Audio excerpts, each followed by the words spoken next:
Mr. Eisenhower has chosen this time for his final speech. Ladies and gentlemen, the President of the United States. Good evening, my fellow Americans. Until the latest of our world conflicts, the United States had no armaments industry. We have been compelled to create a permanent armaments industry of vast proportions. Added to this, 3.5 million men and women are directly engaged in the defense establishment. We annually spend on military security alone more than the net income of all United States corporations. Now, this conjunction of an immense military establishment and a large arms industry is new in the American experience. The total influence, economic, political, even spiritual, is felt in every city, every state house, every office of the federal government. We recognize the imperative need for this development, yet we must not fail to comprehend its grave implications. Our toil, resources, and livelihood are all involved. So is the very structure of our society. In the councils of government, we must guard against the acquisition of unwarranted influence, whether sought or unsought, by the military-industrial complex. The potential for the disastrous rise of misplaced power exists and will persist. We must never let the weight of this combination endanger our liberties or democratic processes. We should take nothing for granted. Only an alert and knowledgeable citizenry can compel the proper meshing of the huge industrial and military machinery of defense with our peaceful methods and goals. Akin to and largely responsible for the sweeping changes in our industrial military posture has been the technological revolution during recent decades. In this revolution, research has become central. It also becomes more formalized, complex, and costly. A steadily increasing share is conducted for, by, or at the direction of the federal government. Today, the solitary inventor, tinkering in his shop, has been overshadowed by task forces of scientists in laboratories and testing fields. In the same fashion, the free university, historically the fountainhead of free ideas and scientific discovery, has experienced a revolution in the conduct of research. Partly because of the huge costs involved, a government contract becomes virtually a substitute for intellectual curiosity. For every old blackboard, there are now hundreds of new electronic computers. The prospect of domination of the nation's scholars by federal employment, project allocations, and the power of money is ever present and is gravely to be regarded. Yet in holding scientific research and discovery in respect, as we should, we must also be alert to the equal and opposite danger that public policy could itself become the captive of a scientific, technological elite. It is the task of statesmanship to mold, to balance, and to integrate these and other forces, new and old, within the principles of our democratic system, ever aiming toward the supreme goals of our free society. As we peer into society's future, we, you and I, and our government, must avoid the impulse to live only for today, plundering for our own ease and convenience the precious resources of tomorrow. We cannot mortgage the material assets of our grandchildren without risking the loss also of their political and spiritual heritage. We want democracy to survive for all generations to come, not to become the insolvent phantom of tomorrow. Now, on Friday noon, I am to become a private citizen. I am proud to do so. I look forward to it. Thank you, and good night.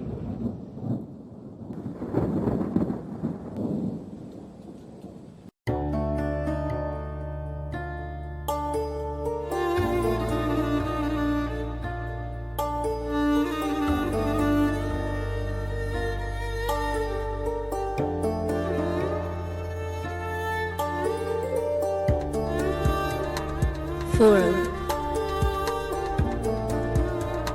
Borealis. Paradigm Expansion. Greetings from the north to the citizens of the world, and welcome to Forum Borealis.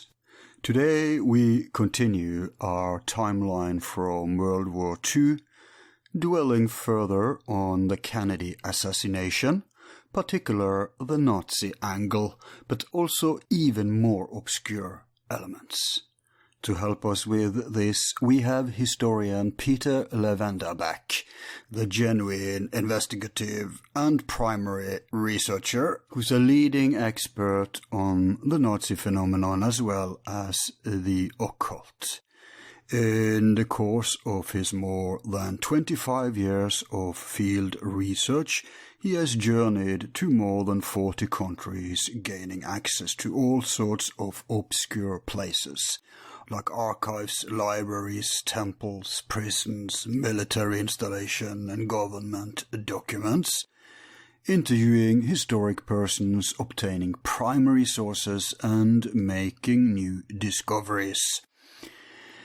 He has appeared in numerous documentaries, magazines, radio interviews, podcasts, etc., especially on matters concerning Nazis and esoterica. For his biography and full bibliography, visit the guest section of our website, where you'll also find links to all his. Although we will have programs with him on more exotic topics, tonight's show will return to the theme we've begun with him, taking on the post-war Nazi activities in relation to JFK, but overlapping with other areas, as you'll also hear about the weird renegade bishops, the flying discs phenomenon, and the perhaps strangest element of all, called the Circle of Nine. All of this you can read about in his trilogy Sinister Forces, especially Book 1, called The Nine, a grimoire of American political witchcraft, which constitutes the context of this discussion.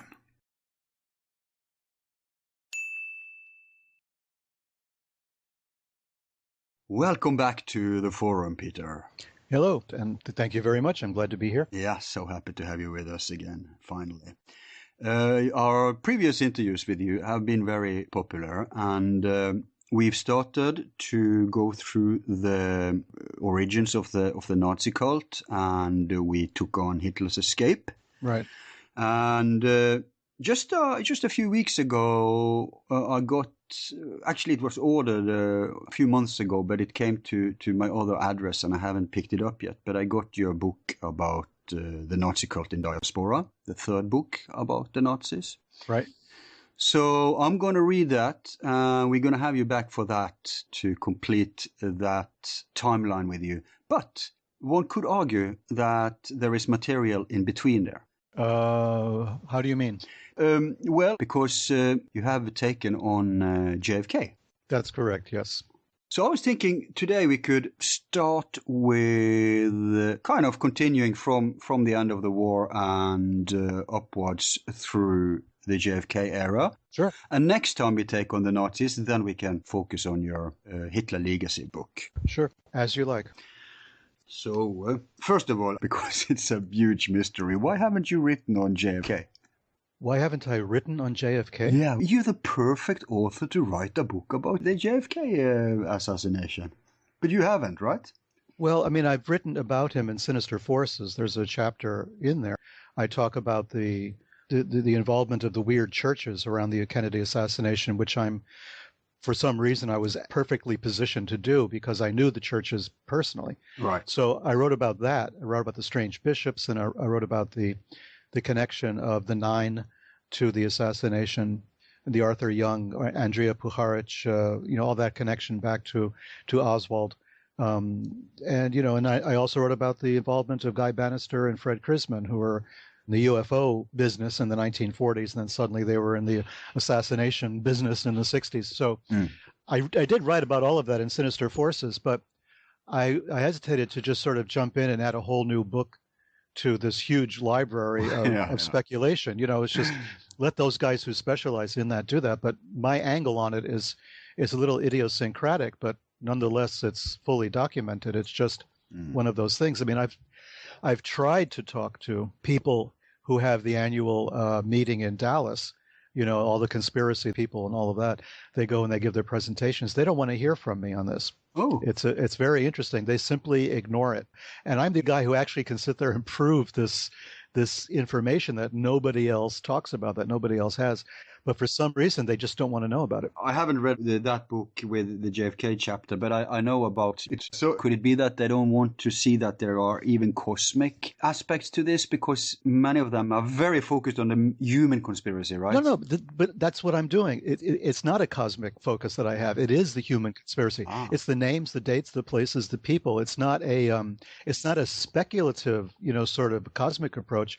I actually go there and say, this is what Ruth Paine said in the Warren Commission, and Dulles was there, and this is what he said. And they were hiding the fact that they both knew, you know, one of the major players in the assassination. And so I go through that and I have copies of Jim Garrison's file on this, which talks about the churches, you know, and his frustration with the fact that he couldn't figure out what that was all about.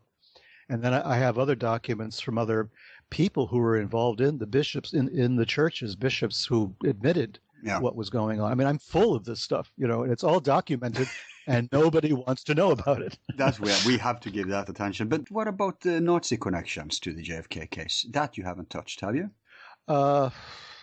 Well, yes and no. I mean, the Nazi stuff is there, obviously, because of, if nothing else, Bell Aerospace, Walter Dornberger, Michael Payne, who worked at Bell Aerospace, Arthur Young, the creator of the Bell helicopter. And it goes back to that same crew.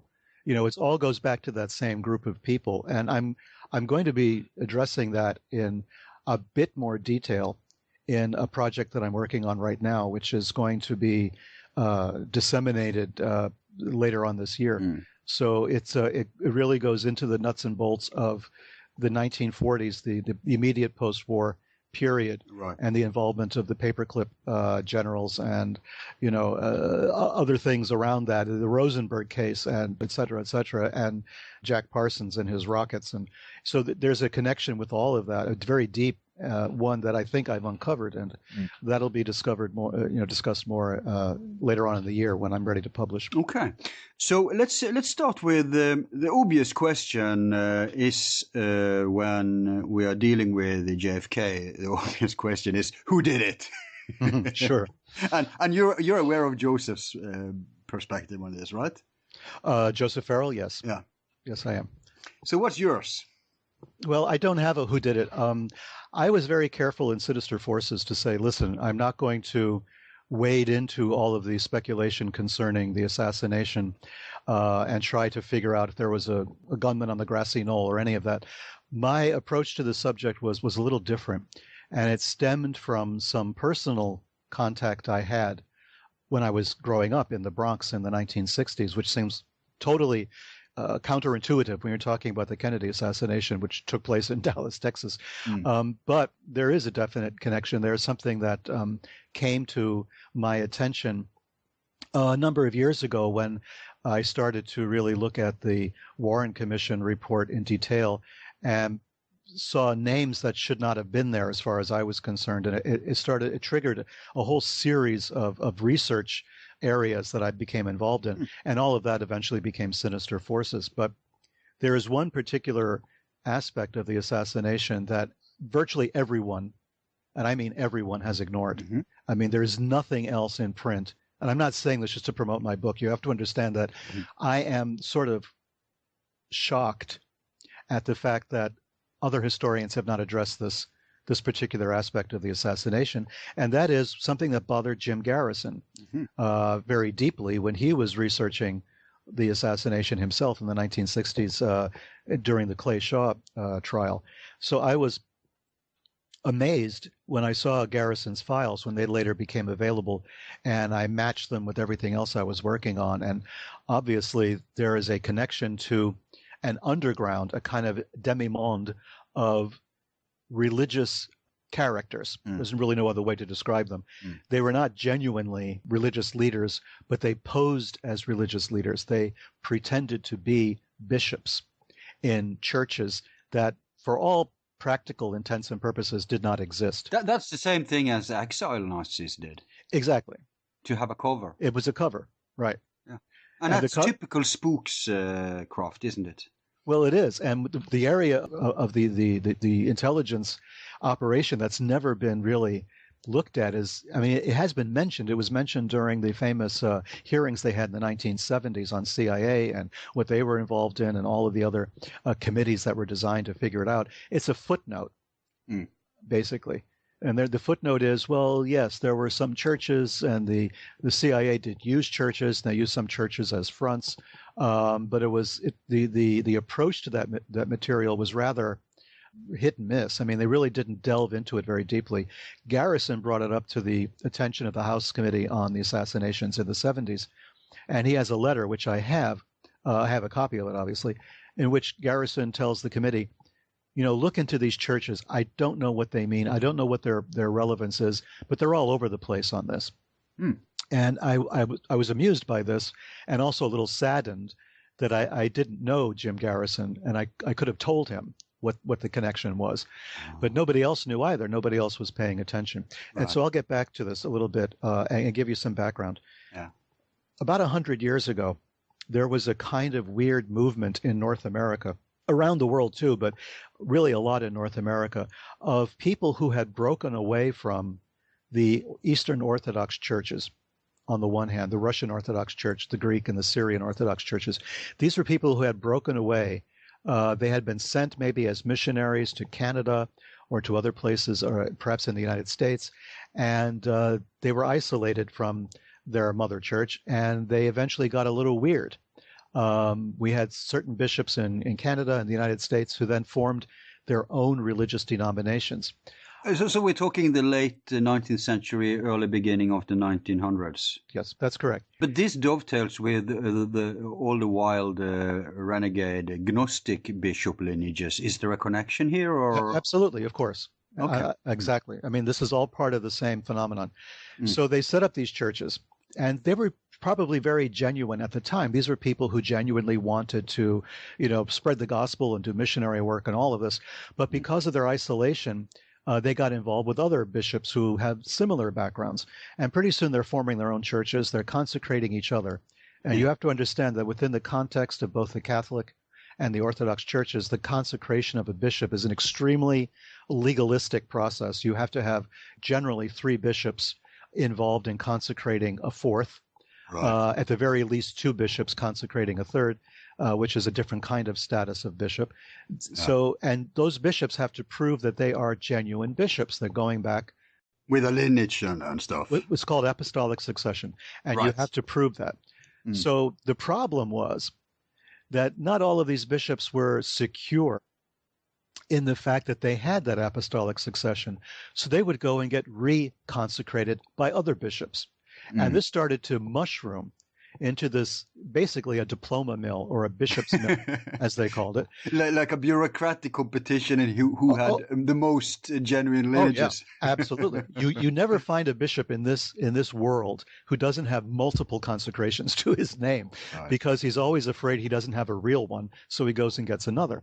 So the Orthodox churches started to multiply this way, with little strange, weird churches that never had very much in the way of actual parishioners. That wasn't important. What was important were these documents that said they were real bishops. And then the Catholics had a similar situation. The Dutch church, the Jansenists, split off from the Catholic Church. I won't go into all the history. It's very complex. But you had actual Catholic bishops with verifiable, genuine apostolic succession who had broken off from the Catholic Church, were now autonomous, were now doing their own thing, and they were consecrating other bishops. And then that created an entire movement as well called the Old Roman Catholic movement. So you had the Old Roman Catholic Church and various branches of it, which then led into the Liberal Catholic Church, which was part of the Theosophical movement. Yeah, I've heard about that one. Yeah. And then you had all the Orthodox churches, which proliferated like mushrooms after the rain. So you had churches growing up everywhere, sprouting everywhere. Sometimes they were just vehicles for the ego of whoever was involved. Yeah. These people were not theologically trained. These people had no parishioners. They probably had very little understanding of the rituals, of the Mass, of the Divine Liturgy, of anything. They were interested in the crowns, the miters. They were interested in the clothing. They were interested in having big rings with amethysts and saying they were bishops. Even though there was no church, not even a chapel in most cases, they were operating out of their apartments. In one case, there was a building superintendent operating out of his basement, and he considered himself the patriarch of this church and that church and the other church. It was all in his imagination. In other cases, you had convicted, criminals. You had ex-cons who were bishops running all sorts of scams. And this started to coalesce around the Kennedy assassination, believe it or not. And Garrison is starting to interrogate people, including David Ferry and Jack Martin, that he was not aware, from what I can find in the files, for instance, that Jack Martin was one of those bishops. In fact, he stayed a bishop until the end of his life. He was consecrating other bishops. There are bishops today in the world who have their apostolic succession through Jack Martin, one of the, co-conspirators in the Kennedy assassination, according to Jim Garrison, right? Mm-hmm. I met bishops who knew him. We discussed Jack Martin at length. I have some of that on tape. And this was a guy that you went to if you wanted to find out if your candidate for priesthood or bishop, the episcopacy, had a criminal background, had any kind of, unsavory stuff in his past. You went to Jack Martin, and Jack Martin would find that out for you, which is incredible when you think of it, because Jack Martin has been portrayed as this sort of useless drunk in the movie, the Oliver Stone film, JFK. He was portrayed by Jack Lemmon as this guy who was kind of a wimpy guy who got beaten up by Guy Bannister after the assassination. Yeah, I remember who you mean now. Yeah, that was Jack Lemmon. And David Ferry was, the guy played by Joe Pesci, right? David Ferry was the guy with the wild red-haired wig and the fake eyebrows pasted on, who was totally manic over the case of the assassination. In the film, that's who he was played by. David Ferry was one of those bishops. David Ferry, Jack Martin, Tommy Jude Baumler, one of the lawyers out of the an investigator operating out of Guy Bannister's office, was also one of these bishops. And it just went on and on and on. And Garrison is saying, who are these people? Well, therein lies a tale. Back in 1968, I was 17 years old, going to be 18 that year. I came across something called the American Orthodox Catholic Church, which was housed in a beautiful little building in the Bronx, very close to the Bronx Zoo. For those of you... Because the Bronx is traditionally a Catholic and Orthodox area when it comes to people's Christians denomination? Well, yeah, it's primarily Christian. I mean, there's a large Jewish... I mean, it depends upon which neighborhood you are. The Bronx is the size of many American cities just by itself. Okay. So it depends where you are in the Bronx. But this particular area... Yeah, I'm guessing the blacks are Protestants and the Jews are Jews, right? So I'm talking about the Christians are basically not the evangelist Christians, but the Catholics or the Orthodox. Well, we're talking now 1968. So we're going back quite far, according to today's standards. You had neighborhoods that were Hispanic. Right. So these were prominently Catholic. You had a large Italian neighborhood not very far from that church on Arthur Avenue. It's still there. It's a great place for Italian food, by the way. Probably the best pizza in all of New York City is up in Arthur Avenue. I've heard about that. Yeah.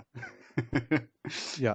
Yeah, the pizza. So you have this very strong Catholic. It's largely a Catholic area for the most part. Okay. Or it was then. And but this is an Orthodox church.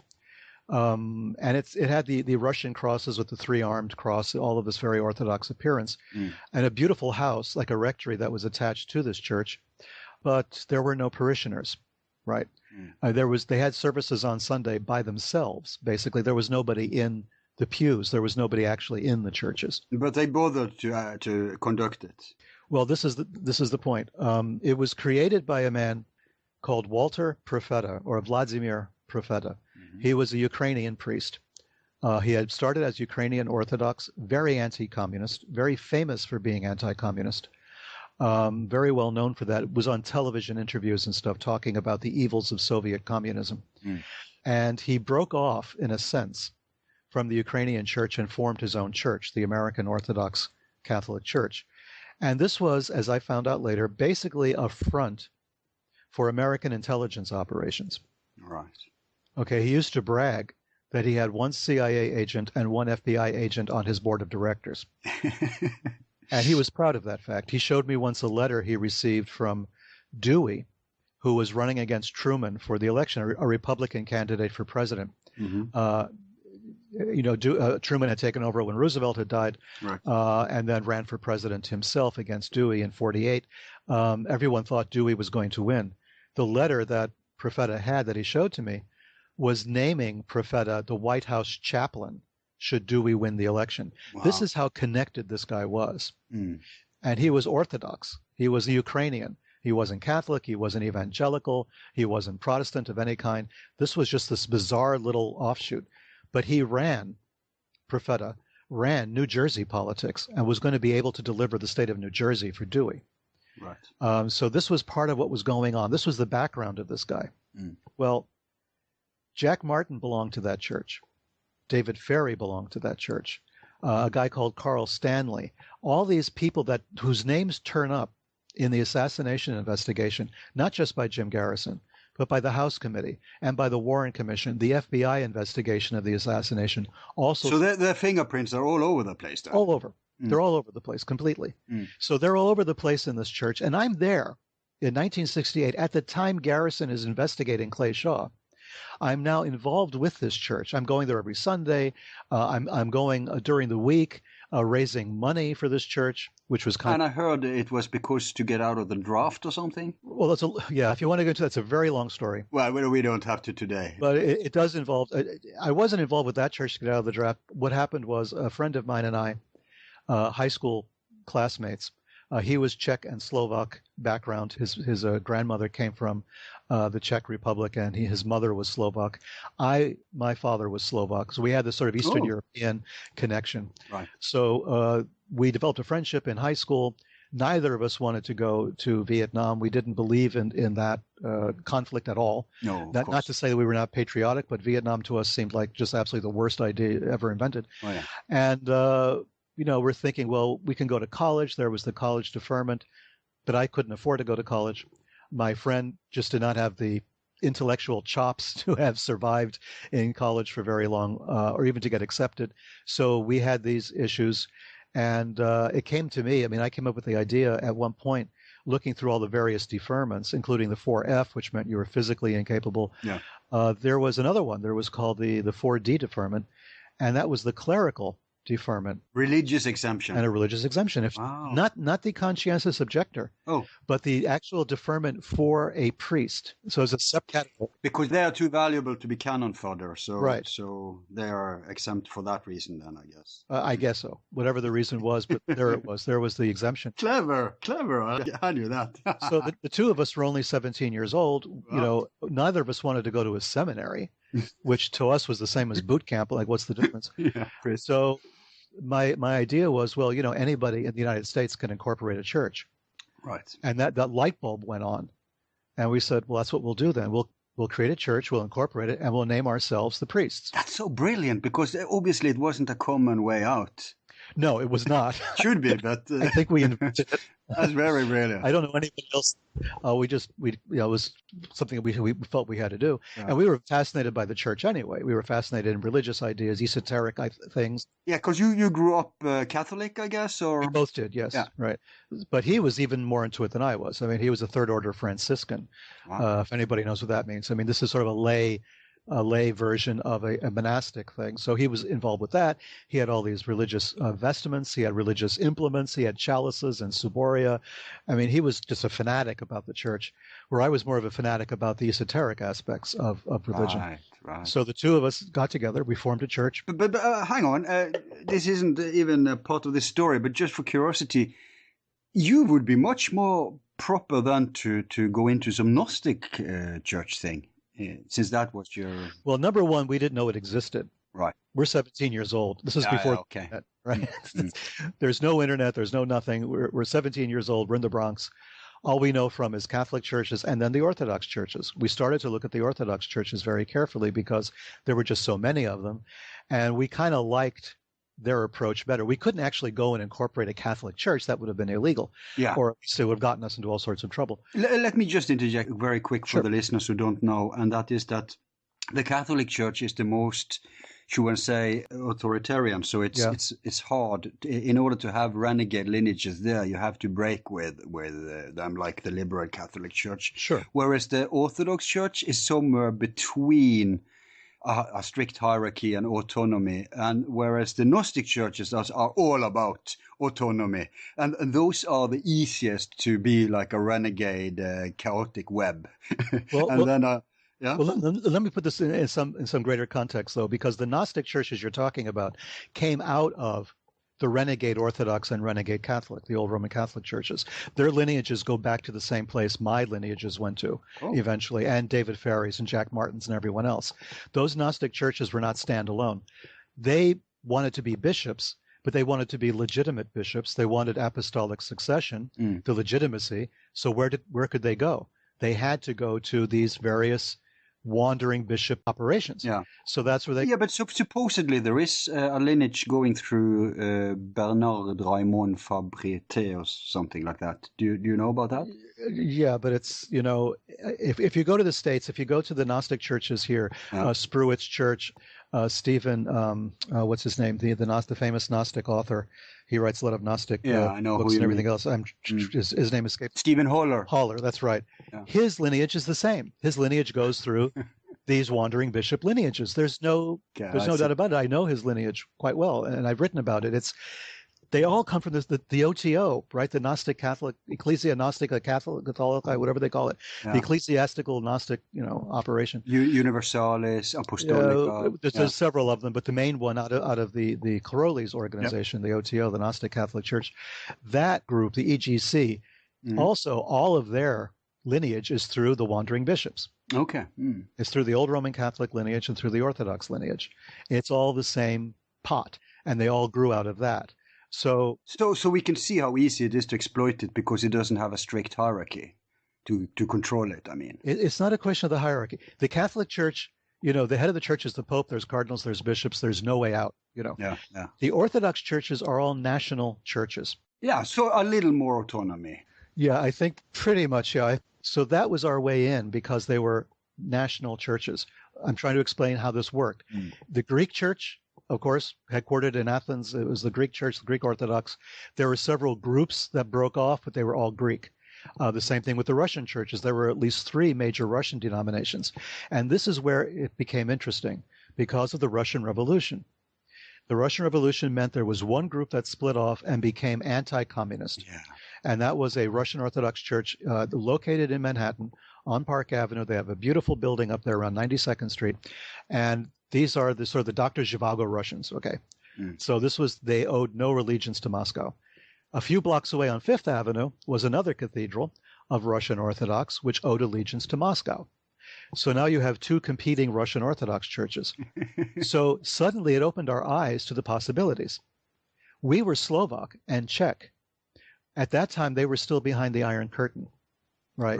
The Czech Republic and the Czechoslovakia was behind. Yeah, 1968 and all that. Of course, the 68 was the Prague Spring, right? So you have these churches behind the Iron Curtain under Russian domination. The Ukrainian Orthodox Church, the same thing. There were many Ukrainian branches of the Ukrainian Church in the United States. They were all at war with each other. So there was one that was very pro-Nazi during the war. Yeah, because I know the white Russian exile community was very Nazi. But the same goes for the Ukrainian? Exactly, yes. Okay. So you had various versions of that.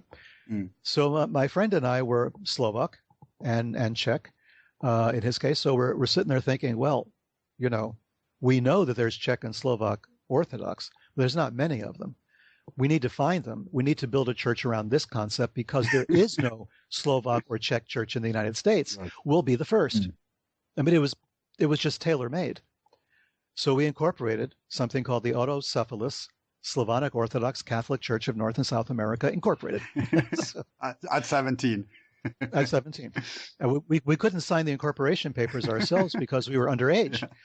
So we had to find adults to actually do the signing, which we did.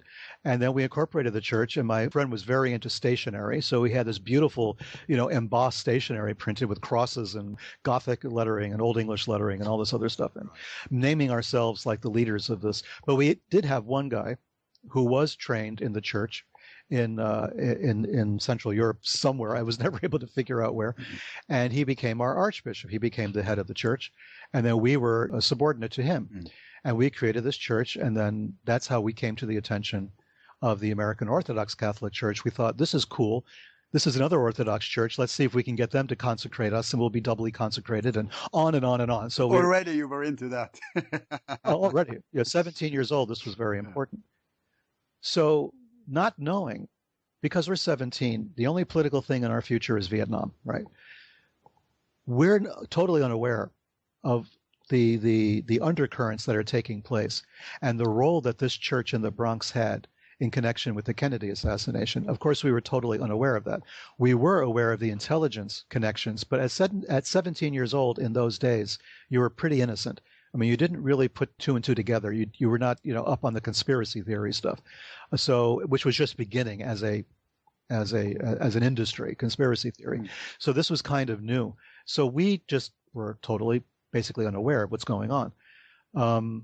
Like I say, I'm trying to make a very long, complicated story very short. So eventually I'm involved with the church. We both are. We become reordained as priests in the church.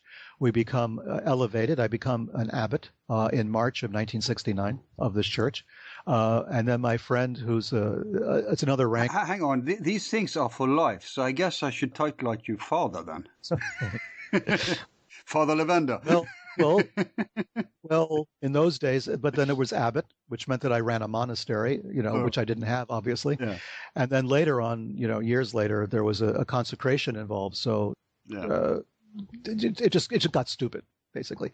So we multiplied this and multiplied this. And as this is going on, I leave it because it becomes too stupid even for me. There's all kinds of political machinations going on behind the scenes. I'm starting to get upset with the whole thing. I just sort of walk away from it. Because you recognize how unspiritual many of these people are. Absolutely. It was just terrible. There was no spirituality there. This was just ego. There was politics involved, a lot of politics. The Russian Orthodox Church, the one on Fifth Avenue, the Moscow church was running KGB agents in and out. Everybody knew who they were. I mean, the whole thing was a mess. It was like stupid. And we met a lot of Catholics too. We interface with Catholic priests and people, and sitting around with a bunch of Catholic priests sometimes talking shop is very depressing also. I mean, it's just, there's no spirituality there at all. These are very cynical people quite often. No, but no wonder CIA wants to infiltrate it if KGB already have. Sure, it was tailor-made for these guys, for CIA, for KGB, for these days for FSB. It doesn't matter. I mean, this is a conduit, it's perfect. Because in the 1960s, if you were dressed as a priest and you had a Roman collar, you had a cassock, you were obviously a priest, you had a cross around your neck, you could basically go anywhere and nobody would stop you. And the example I always bring out is going to, for instance, a hospital in the middle of the night. Let's say there's somebody who's sick, they're in the hospital bed.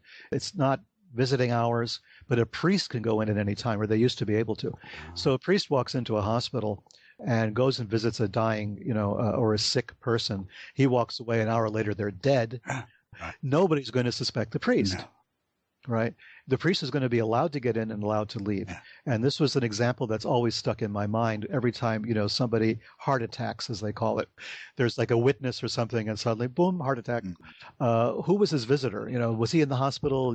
Was there a priest involved? Because if there was, the guy wasn't a priest. But if you're dressed that way, I had the experience. Okay. Dressed as a priest, I would be able to get onto any public transportation without paying. We would go to restaurants. So you exploited this when you discovered how easy it was. Well, we didn't know. We were just stunned by this, this realization. You suddenly had entree everywhere. Right. Nobody stopped you. Yeah. So it was through that exposure. That as I left that church, as I abandoned the whole thing because it was just too much, I was receiving phone calls from people who, I had an unlisted phone number. I lived with my parents at the time. I'm a teenager, right? I'm getting phone calls from the Russian Orthodox Church. I'm getting phone calls from all sorts of people trying to figure out what happened. What did I know? It was making me rather uncomfortable. How do these people know who I was, where I was? They wanted to meet with me. I was invited to join the Syrian Orthodox Church. I was invited to join the Russian Orthodox Church. All of these things, they wanted me sort of under their wing and out of the way, in a sense. Don't you think they realized that because you were so young and impressive, they could use you to spy on other people in that milieu? Well, that was an attention to get hold of you. Well, sure. I mean, remember, the whole point of this whole thing initially was to get a deferment from selective service and not go to the army, right? Yeah, for you. Yeah. For me. Yeah. So what happened was, I had a meeting. One of the bishops that we were involved with in this weird milieu set up a meeting for me. He had excellent connections. And I'm sitting across from the man who was the head of the selective service in New York City.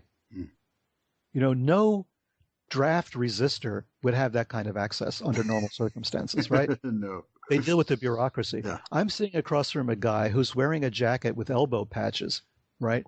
And he has a pipe, and he looks like Alan Dulles, right? And he's sitting behind this desk. And he's making some jokes and everything else, but he signs off on it. And he says, listen, you're involved with these Eastern Orthodox churches.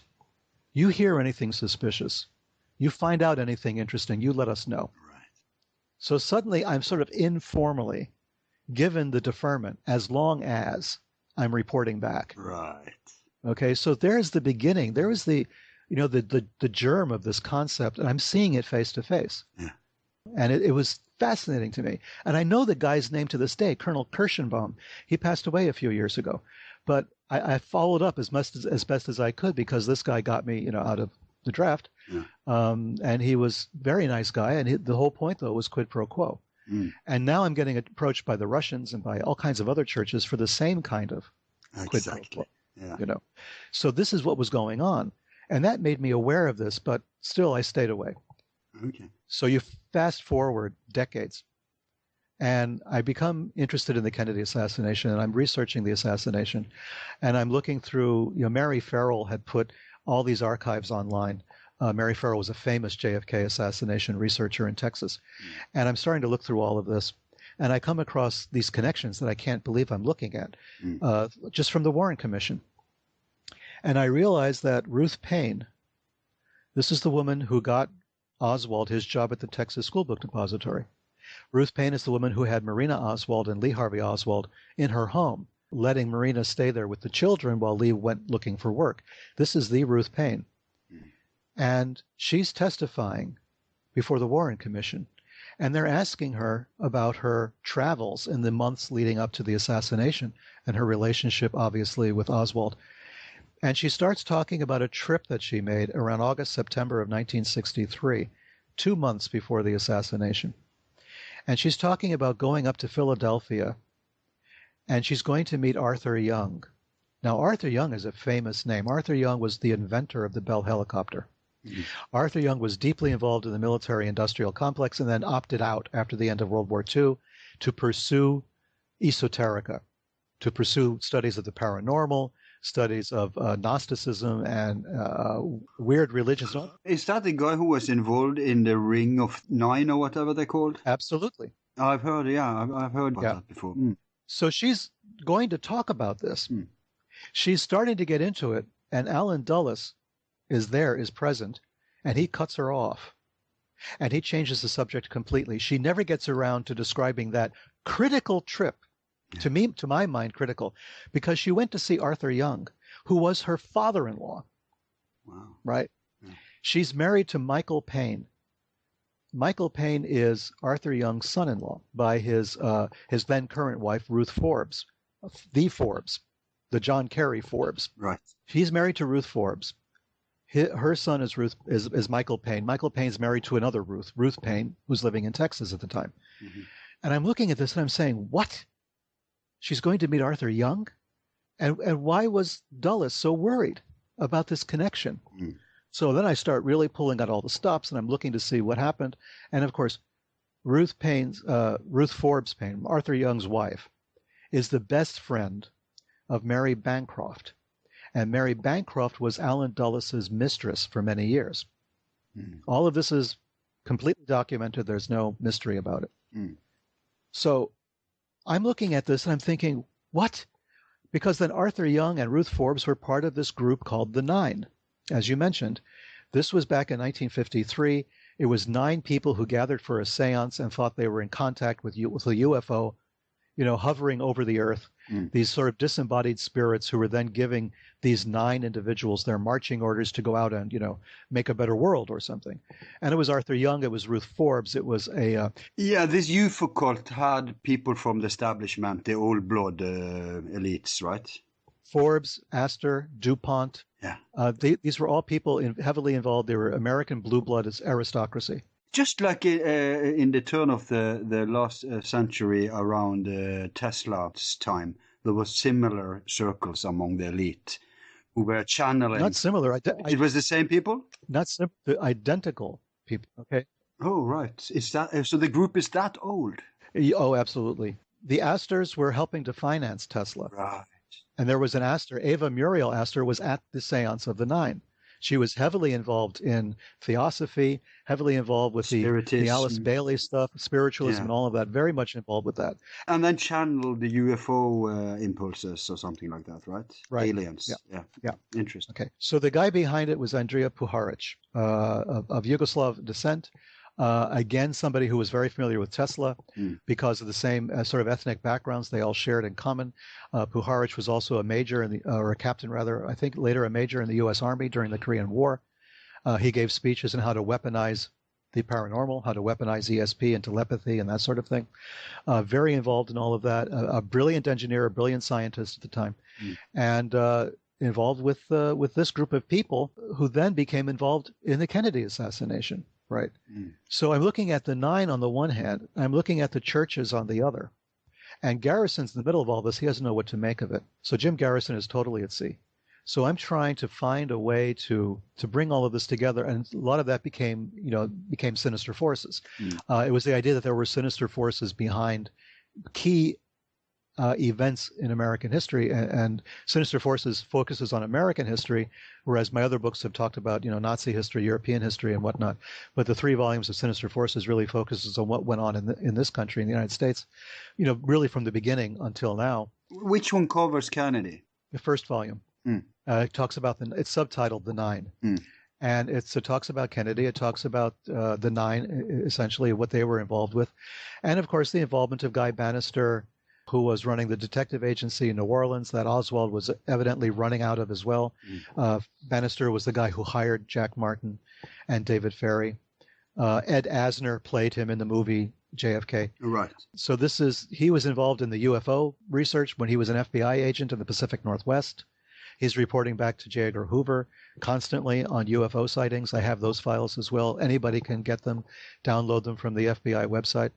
And you'll find that his initials there, WGB, which is for Guy Bannister. Sometimes they're signed Bannister. And they're subtitled Files X, or SX Files, literally. Yeah. And he was, doing UFO stuff, and then involved in the Kennedy or believed to be involved in the Kennedy assassination. He was certainly involved in extreme right-wing conspiracies. He was involved in, the anti-Castro Cuban environment as well. So all of these people are just all around Oswald. Oswald, really didn't have a chance. His good friend, the White Russian, George de Mohrenschildt, again, another White Russian sort of emigre type. And connected to both CIA and probably also Bormann's exile Nazi network, Galen and all those. Right. De Mohrenschildt was involved with a guy called, his name again, it just escapes me, but the man who was really discovering psychoactive mushrooms, the guy who was down in South America doing all the mushroom research. He became very famous. He was on the cover of Life magazine, talking about this sort of thing. When he was down there researching mushrooms, he was doing that for Andrija Puharic of the Nine, and they were supposed to be conducting telepathic experiments while he was down there, but he became so involved in getting stoned on mushrooms that the experiments never took place. But de Mohrenschildt knew him. You know, de Mohrenschildt was connected to him. He had the guy's address and phone number in his address book when he died, de Mohrenschildt, when he supposedly committed suicide during the hearings on the assassinations. So there's these connections going back to a very small group of individuals. It's a very incestuous little group of people who all knew each other and who were all motivated by weird spiritual and UFO-related ideas, beliefs, and commitments, convictions in many cases. So this made me take a different look at the Kennedy assassination to say, what was this all about and how come no one else has focused on this when the documentation is overwhelming? There's stacks of paper on this, but nobody cares to look at it. They just don't know how to approach the material, I suppose. Wow. So, I just talked with Joseph about this same subject, and he incidentally have a background from also from Orthodox circles, and while you frequented Ukrainian exiles, he frequented White Russians.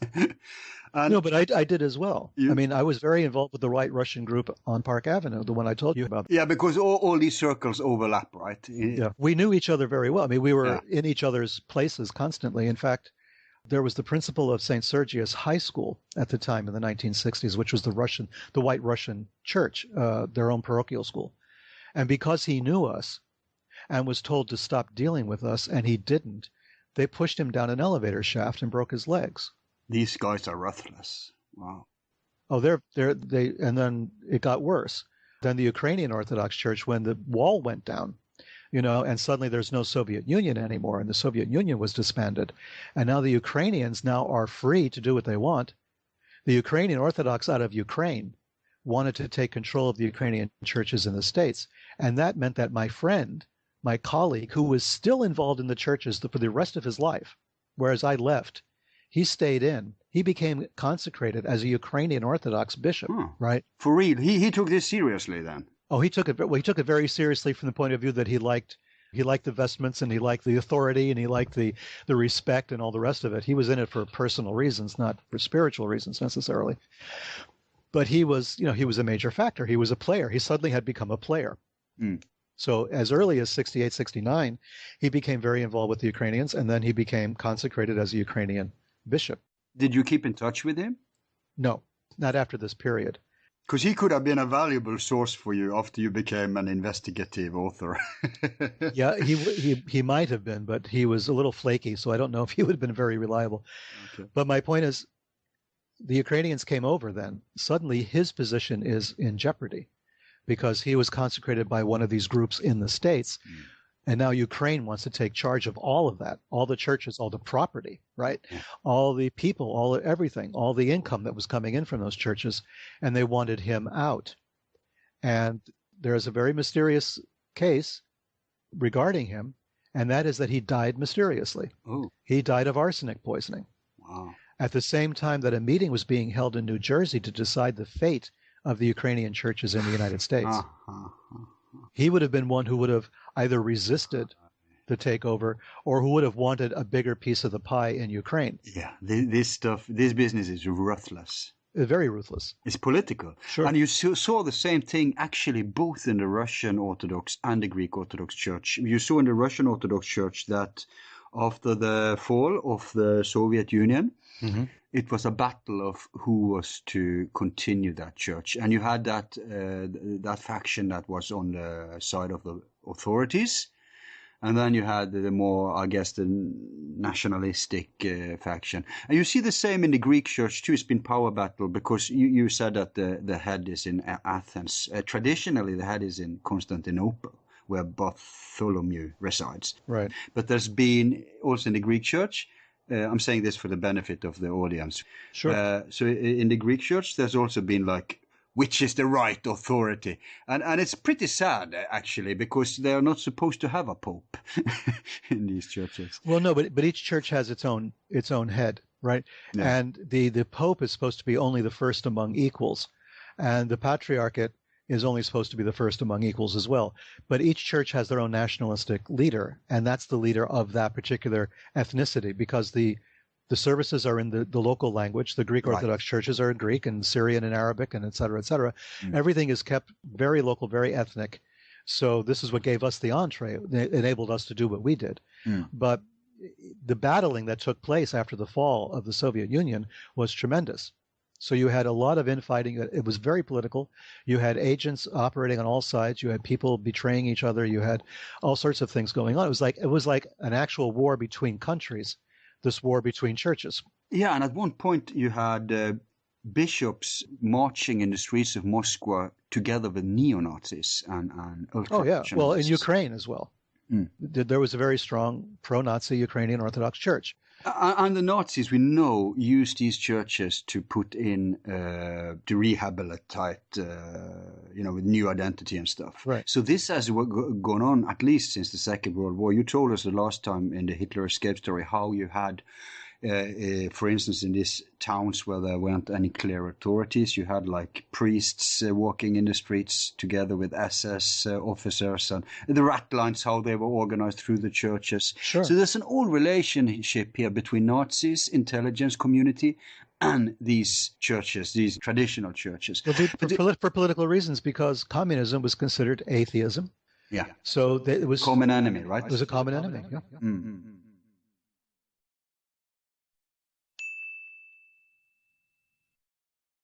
All of our files are free and will remain free. If you like the show, you can show support by donating $1 to help with expenses. Just use the PayPal link on our website, YouTube channel, or Facebook page. Thanks.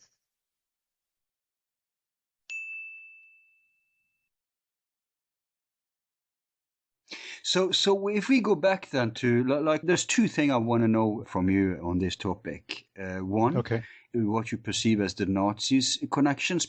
So the Nazi aspects to the JFK story, but also the weird aspects, the UFO aspects that's there. That I guess you more cover in the 9. Yeah, I talk about that because of I was never much of a person who was interested in the UFO phenomenon, except very peripherally. I was not one of these people who devoured all these books and stuff on UFOs, or who was necessarily a believer.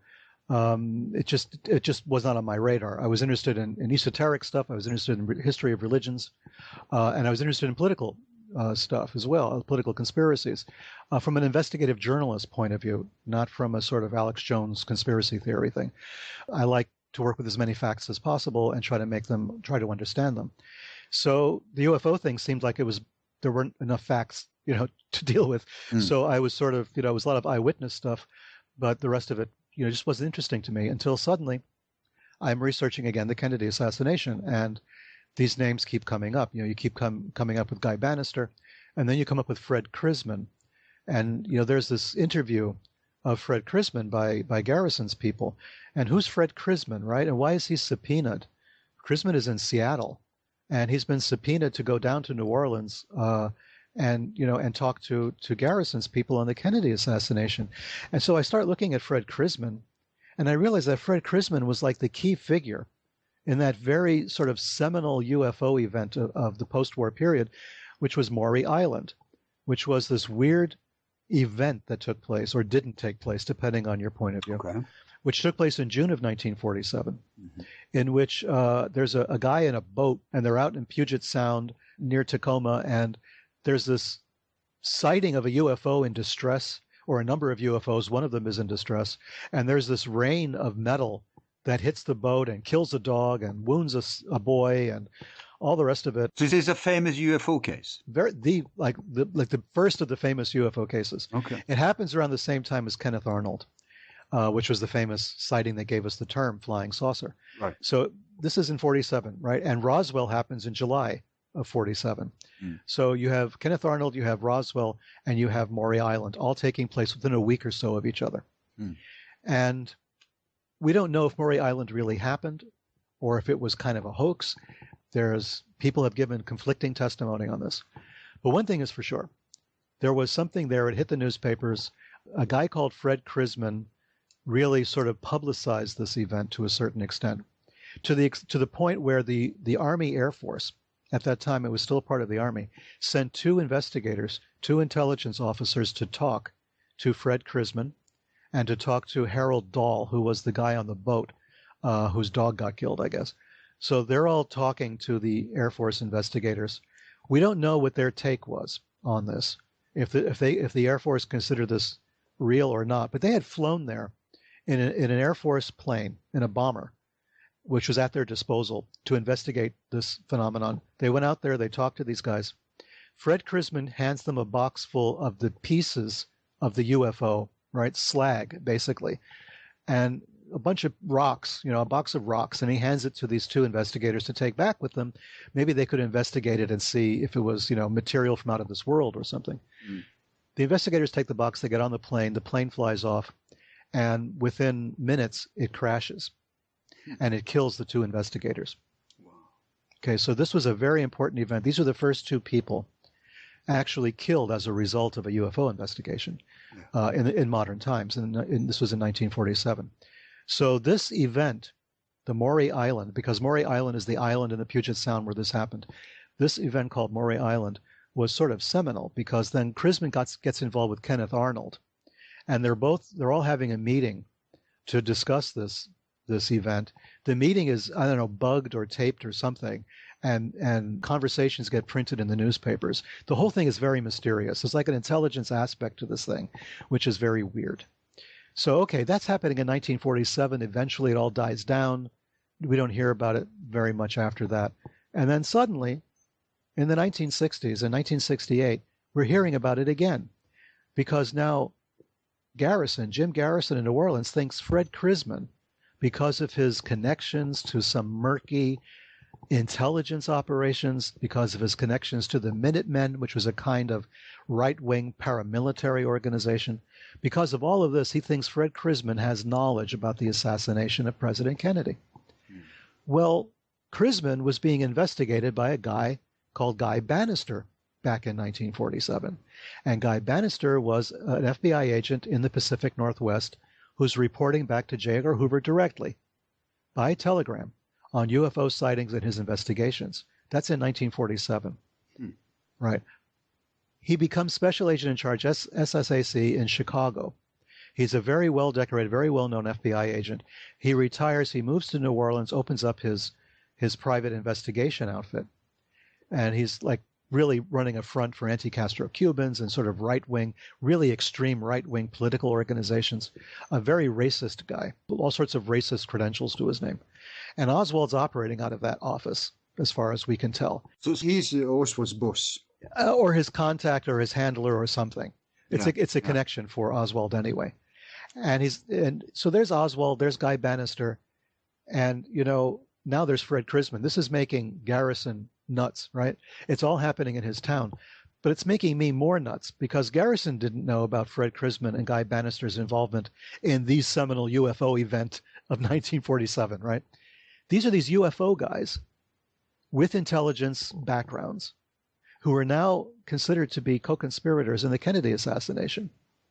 And who's operating out of Guy Bannister's office? But a bunch of bishops. So you have David Ferry, you have Jack Martin with their bishop connections, with their church connections. And this is making Garrison nuts. He cannot see a connection to all of this. Of course, because he's stumbling across the big picture without knowing it. Exactly. And so I'm looking at this and I'm thinking, holy crap, I know what's going on. I don't know fully what's going on, but I have pieces of the puzzle. So I'm starting to investigate this very seriously. I'm asking a lot of questions. I start finding the bishops that were around in those days, the ones that are still alive. And believe me, there were a few still alive who could actually talk to me. Some of them wrote to me very long letters, giving me the names, dates, and places.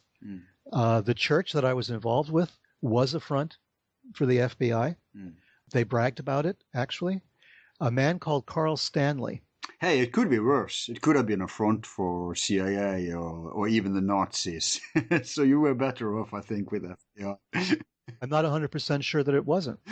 I'm leading up to that. Oh, okay. So there's a man called Carl Stanley. Carl Stanley was another bishop. He was based in Louisville, Kentucky. He had a criminal background, but he was a bishop or an archbishop in this church. You'll see pictures of him on the internet as well. Okay. Carl Stanley. Famous guy in these circles. He was questioned at length by the FBI about the assassination because Jack Martin and David Ferry kind of implicated him in the assassination. So they went up to talk to Carl Stanley. And Stanley, of course, stonewalled whatever he could, and blah blah blah, did his thing. But what happened was, this was in 1963. What happened was Stanley was called to New York City, to the Bronx, by Profeta, the man I mentioned to you, to be vetted by the FBI. Stanley goes and visits Profeta in the Bronx. He cannot maintain his position as bishop unless he does so. So he goes and visits Profeta. He comes back from the Bronx to Kentucky, and he's dead a month later. They were mopping up people that would have reflected badly on them. Carl Stanley had a rap sheet, as we call a criminal record. He had to be eliminated because perhaps he did have connections to the assassination. After all, he knew Jack Martin and David Ferry. When Garrison's files were released and I was able to look at his assassination records, I found a letter that was kind of chilling because it was sent to Jim Garrison by Walter Profeta, the head of that weird church in the Bronx, on stationery with which I was very familiar because I had typed letters on that stationery for a year. And it was a letter to Garrison saying, when you're finished with Jack Martin, please send him back to us. Right? So there was this sudden understanding between Profeta in the Bronx, Garrison in New Orleans, that Jack Martin was a key figure in this. Profeta knew it, Garrison knew it, and Profeta's asking for Jack Martin to be released back into his custody. The amount of connections that were taking place that were verified, things that I only suspected until I could see Garrison's files, suddenly came into sharp relief. And the things the other bishops told me about being commanded to show up and to, kiss the ring of J. Edgar Hoover, basically. Right. Because Hoover was on the board of directors. Hoover was supposedly one of the guys who was running that Orthodox Church in the Bronx because it was his little way of doing covert operations. Is Hoover from, isn't he a Western Anglo-Saxon guy? Oh, yeah, it didn't matter. This is politics. Why would he be involved? This is politics. It's only politics. It's a front. Just like, yeah, but it's not a believable front that he's suddenly Orthodox. So. No.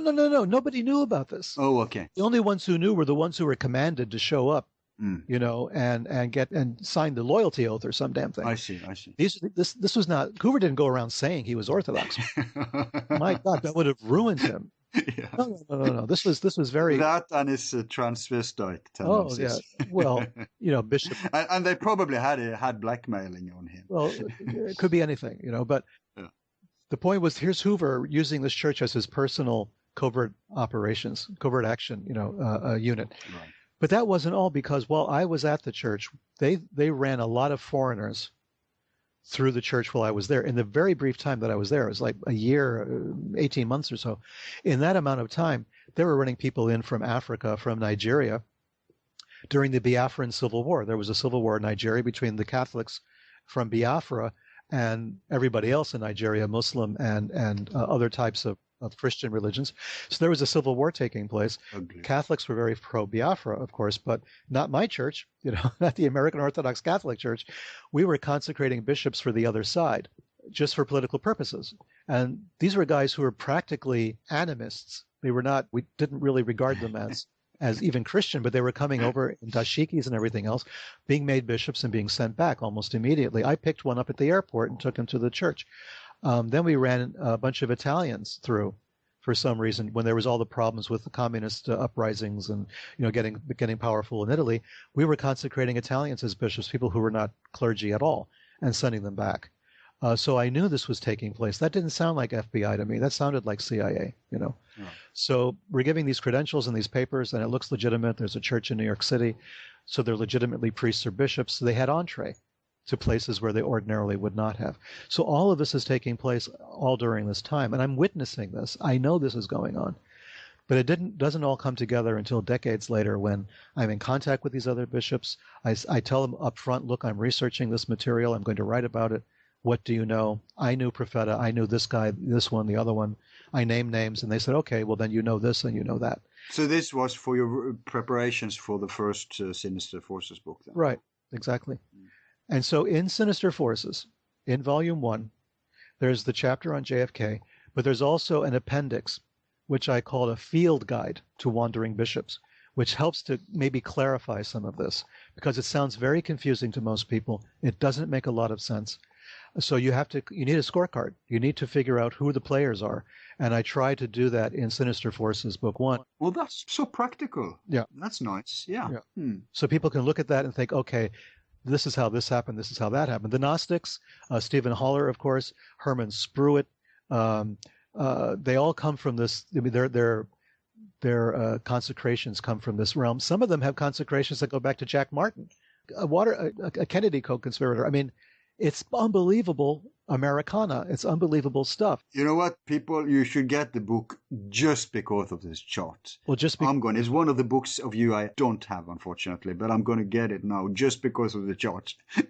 Well, it will freak you out. You know, it lays. Well, it will also help me out because I'm one of those who are a little confused about all these intermingling. Unless you're in the middle of it. You know, you really can't understand it. This is why Garrison had such a problem, because he's thinking in normal terms about churches.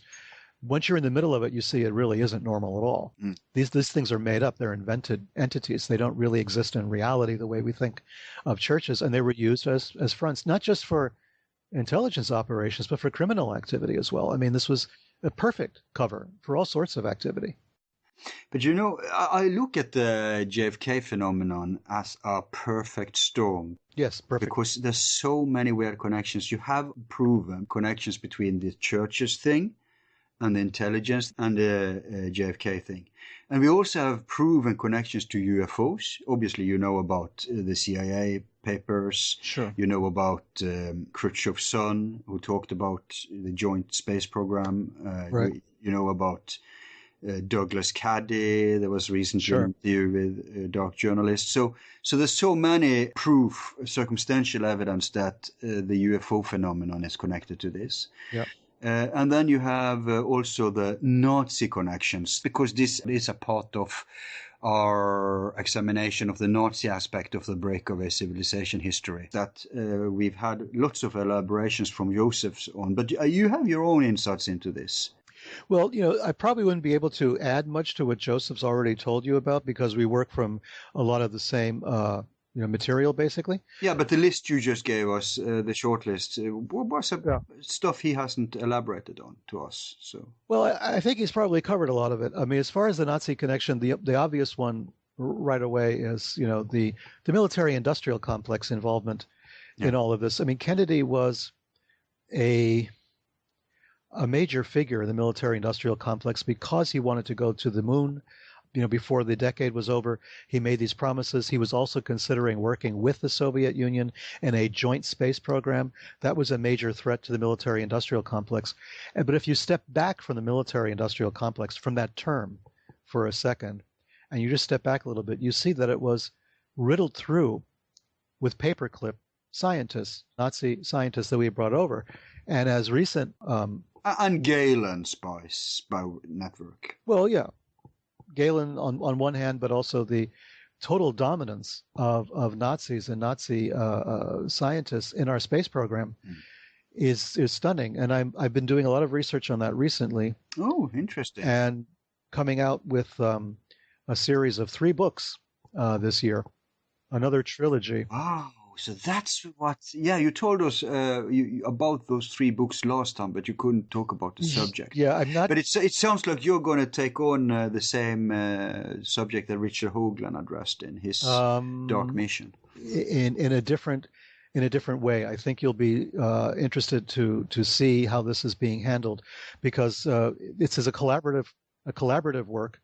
Myself and other people are involved in this, but I'm doing the nonfiction end of it primarily. That's sort of my bailiwick, but there's a bigger project involved with this. Oh, interesting. Entertainment.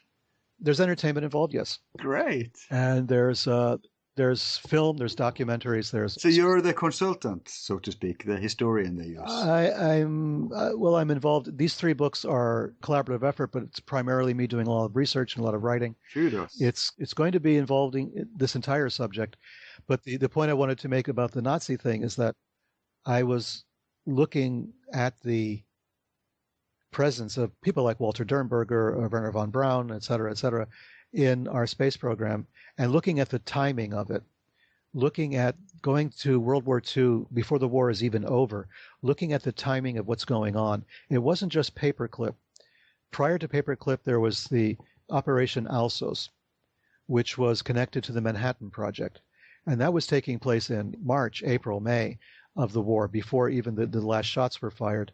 We had people working for the Manhattan Project who were in Europe, looking at the Nazi installations, talking to Nazi scientists, talking to the Nazi engineers, trying to figure out what was happening, specifically with regards to the atomic bomb. So you have that going on, sort of running in parallel with Crossbow, Operation Crossbow, and Operation Paperclip, as it later became morphed into. And as we found out now, it's over 1,000 scientists were brought over during Paperclip, not just the 100, 200, or 300 they started to tell you about, 1,000 at least that we brought over. And the gradual shift of the intelligentsia who were running our space program, who were considered politically suspect. They were considered to be socialist or communist fellow travelers, or other charges were brought against them. The people who actually jump-started our space program were quietly being removed or replaced or being sidelined, and the Nazis brought into positions of more importance, to the point where suddenly our program became a Nazi program. So it was on the expense of actually the American... I believe it was. The point I'm making in one of the volumes, I think it's in volume 2 of the trilogy that is going to be coming out, is that this was at the expense of Americans, native-born, loyal. Could we call them the Mason faction? I don't know if I could go that far. Yeah, because there's a lot of Masons involved in NASA, and those wouldn't be loyal to Nazis or anyone. They would be patriots. Yeah, I would say so. And I would say that the Nazis were never patriots. Well, I guess they were patriotic towards Nazism and Hitler. Well, yeah, but they weren't American patriots for sure. No. And I don't believe that they ever were. Some of the scientists maybe had no political care or affiliations at all, but they did exploit slave labor. They turned a blind eye to the executions and everything else. And you can say, well, they had no choice. Fine, but we still have these people now running our space program. We have to think twice. Did we really need them that badly? Or was it just that we were afraid the Russians would get them? We didn't want the Russians to have them, so we took them. It's okay to take them and then to put them in a box somewhere and say, okay, just sit there and here's a blackboard and some chalk, leave us alone, right? But instead we put them in positions of importance and mission critical positions where they had, they were in charge. I mean, they were firing rockets out of White Sands Missile Base that were hitting Mexico.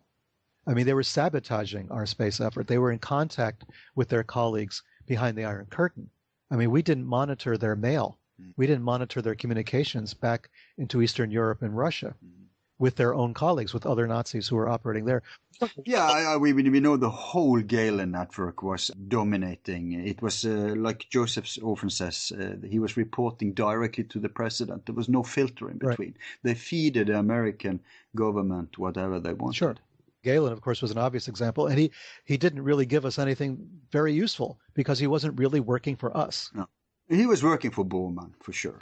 Well, probably can. We made this critical mistake in assuming that these were our good Germans, quote unquote. These were the good Nazis. These were the guys we could trust because they hated the Russians as much as we did, so they were going to work for us. It wasn't that simple. A lot of these people were true believers. They hated us. They faked it for as long as they could, but they hated us. They hated our way of life. They thought we were decadent. They thought we were, everything they hated. I mean, the Nazis wanted a third way. They didn't want capitalism and they didn't want communism. They wanted something else. And the ones that escaped out of our reach, the ones who went to Latin America and to the Middle East and elsewhere, continued their activities. They were so blatantly Nazi. They were unrepentant, unapologetic Nazis. Yeah, we want you back on for a separate show for that, based on the Hitler Legacy book. But tracking this back to JFK and... Okay. As I said, Kennedy and the military-industrial complex were at odds with each other. And the military-industrial complex at that point was being dominated by people who had Nazi sympathies and ideologies. Yeah. The last thing they wanted was any kind of cooperation with the Soviet Union. This was not going to be allowed to happen. Obviously, they would shoot Kennedy just for that. Just for that alone. You know, he was signing a deal with Khrushchev. We were going to take our missiles out of Turkey if he took his missiles out of Cuba. The generals were up in arms against that. They did not agree with any kind of agreement with the Soviets. But Joseph, he mentioned two very important things that can connect these two dots, and that is that there was a Mauser involved coming from Argentina, from Perón's arsenal. There's a connection to the headquarters in Bariloche, where Bormann and Hitler was placed. And then you have there was this guy, I think, who was, he was the doctor of Perón. And somehow he was, I forgot the connection to the JFK thing, but he was involved. I think he was leading maybe the laboratory work in Florida or something. Okay. So we have evidence of potential connections here to the Nazi exile network. And I launched a conspiracy hypothesis to Joseph that he actually backed. Uh-huh. And that is that because every president, like Carter, the Clintons, both Clintons, also Hillary, Obama, and Eisenhower have been in Bariloche. Yeah. Yeah, and probably they have met with Bormann at Hitler's estate. That's the conspiracy theory that people talk about when it comes to these very suspicious, under-the-radar travels and visitings of Bariloche. Now, the hypothesis says that if they were informed, if there were like a secret meeting with the Fourth Reich, with the Bormann Reich, maybe even with Hitler, but at least they would be informed that Hitler still lived. Right. And what if Kennedy wasn't on, because all these others are Democrats too, what if Kennedy threatened to expose this? I can't see him go along with that. Yeah. That could actually be also a reason for assassinating him, that he would talk about, no, Hitler's still alive. Sure. What do you think about that? I mean, it's mere speculation, but it's plausible, isn't it? I suppose it could be plausible. We, of course... because it is connecting dots we can't deny. We can't deny that they were there, and we can't deny that Hitler escaped. Yeah. I'm not 100% convinced that Hitler would have stayed in South America for very long. He had so many enemies. No, but Bormann stayed there. That's the point. Right. Hitler was in the shadows. Even if he was all over in Indonesia, he was still in the shadows, right? Sure. So I'm thinking, but they would know that Hitler was alive. It seems also that CIA helped or somehow allowed this to happen. No, I understand, but well, we know of certain. See, this is why I like to go back to what we know for sure. What we know for sure. And this is the basis for the speculation going on from here, is that we know for sure CIA helped a number of war criminals to escape. Not only to help them to escape, but actually use them in espionage against the Soviet Union. Klaus Barbie is the most famous example. So CIA admitted basically that it helped Klaus Barbie, that it employed him. And I mean, CIA was based on the Nazi network. And well, besides that, besides Galen, okay, because Galen was never actually accused of killing people of war crimes. No. But Barbie was a notorious war criminal. Yeah. Right. And we had no problem not only in utilizing him and utilizing his networks and his connections against the Soviets, but then we helped him to escape to Bolivia, where he then became head of the Bolivian secret police under one of their presidents. They've had many in the last 50 years or so, but during one administration, he had a government position running their secret police. And CIA knew this. They knew where this guy was. They knew what he had done. They knew the war crimes he had committed. And he's the one verifiable link that you can say, okay, this implies a number of things. One, it implies we didn't care about the Nazi war criminal aspect of it. We didn't care that he had all these people slaughtered, that he was killing. It was all about Soviet now. It was all about the Soviets. If you just focus on the Barbie case alone, that's the skeleton key, no pun intended, the skeleton key that opens up all these doors, because it reveals our ethical problem, that we simply didn't care. I mean, the ethical problem was there in Paperclip, and bringing all these guys who used slave labor, who were responsible for the deaths of thousands of concentration camp prisoners. We brought these guys to the United States and put them in our employ.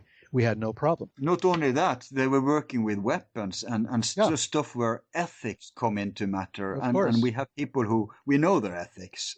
And then they would mind. And Werner, Barbie, I mean, gruesome experiments, all for the purpose of power and war. sure. Well, Strughold, we put in charge of aviation medicine. Hubertus Strughold was the guy in charge of hideous experiments on live prisoners, Yeah. and we put him in charge of the aviation medicine operation in Randolph Air Force Base in Texas, and he brought in like 100 of his best friends there.